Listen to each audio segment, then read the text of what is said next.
बंदरों का उपवास।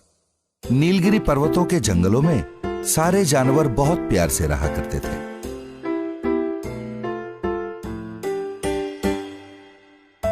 एक दिन एक बंदर ने बाकी जानवरों से कहा, दोस्तों, तुम्हें एक बहुत जरूरी बात बतानी है। कल मैं नजदीक के गांव के मंदिर में नारियल के टुकड़े के लिए गया हुआ था। वहां एक साधु का प्रवचन सुना।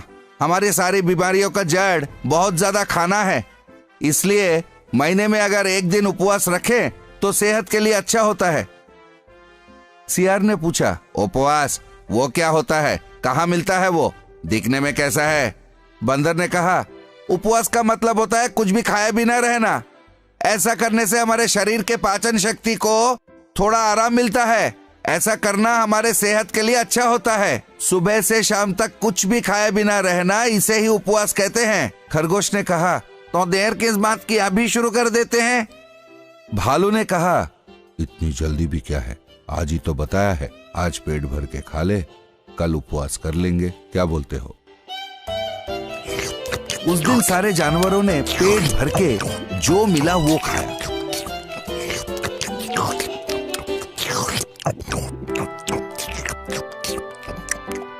दूसरे दिन सुबह वो सारे एक जगह जमा हो गए ताकि एक साथ मिलके उपवास कर सके। कछुए ने कहा, मेरे दोस्त, तुम सब तैयार हो तो हम उपवास शुरू कर सकते हैं। बंदर ने कहा, रुको रुको, हम सब उपवास करेंगे तो शाम तक सब थक जाएंगे। फिर शाम को शिकार पे निकलना बहुत मुश्किल होगा, इसलिए अभी हम अपना खाना जुगाड़ करके रख लें, फिर उपवास शुरू करते हैं। हाथी ने कहा, ये ठीक है, चलो जाकर खाना संग्रह करते हैं। फिर सारे जानवरों ने जाकर बहुत सारे केले संग्रह करके एक जगह लाके रख दिए। फिर उन्होंने उपवास शुरू किया।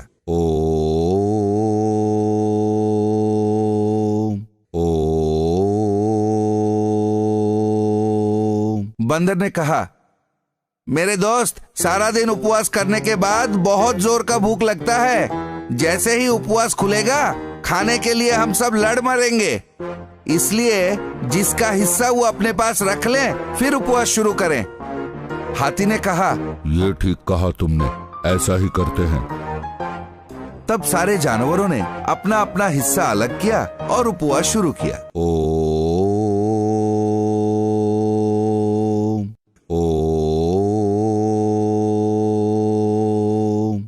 फिर बंदर ने कहा, दोस्त, मेरा एक और सुझाव है। उपवास करने के बाद हम सब बहुत दुर्बल हो जाएंगे, झुक के खाना उठाना भी शायद मुश्किल हो जाए, इसलिए पहले से ही हाथ में एक केला पकड़ लेते हैं, पर कोई केला खाना मत। क्यों? सियार ने कहा, ठीक है, हर कोई केला हाथ में ही पकड़ के रखना, बिल्कुल खाना मत, वरना उपवास भंग हो जाएगा, समझ गए? फिर सारे जानवरों ने अपने हाथ में एक एक केला पकड़ा और उपवास चालू कर दिया। थोड़ी देर बाद बंदर ने कहा, दोस्त, मैं बारी बारी बीच बीच में बोल रहा हूँ, बुरा मत सोचना। जैसे मैंने कहा, उपवासन के बाद हम बलहीन हो जाएंगे तो शायद केले का छिलका भी ना निकाल पाए, इसलिए केले का छिलका निकाल के हाथ में पकड़ लेते हैं। जैसे ही उपवास खुलेगा, ठक से खा लेंगे, क्या बोलते हो? खरगोश ने कहा, अरे बंदर, तुम तो बहुत बुद्धिमान हो और बहुत बड़े दूरदर्शी भी। जैसे तुम कहो, पर कोई केला खाएगा नहीं। क्यों? खाओगे तो उपवास टूट जाएगा। तब सारे जानवरों ने केले का छिलका निकाला और अपना उपवास चालू कर दिया। छिला हुआ केला देख के बंदर के मुंह में पानी आने लगा। बाकी सारे जानवरों का भी यही हाल था।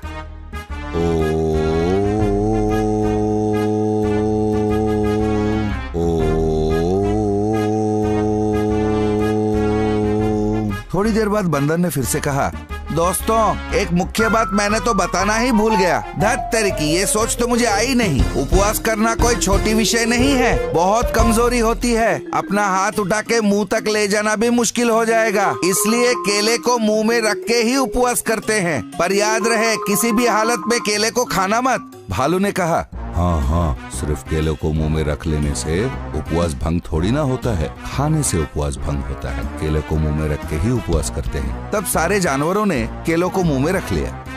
जैसे ही केले का स्वाद उसके जीभ पे रहा, बेचारे बंदर से रहा नहीं गया।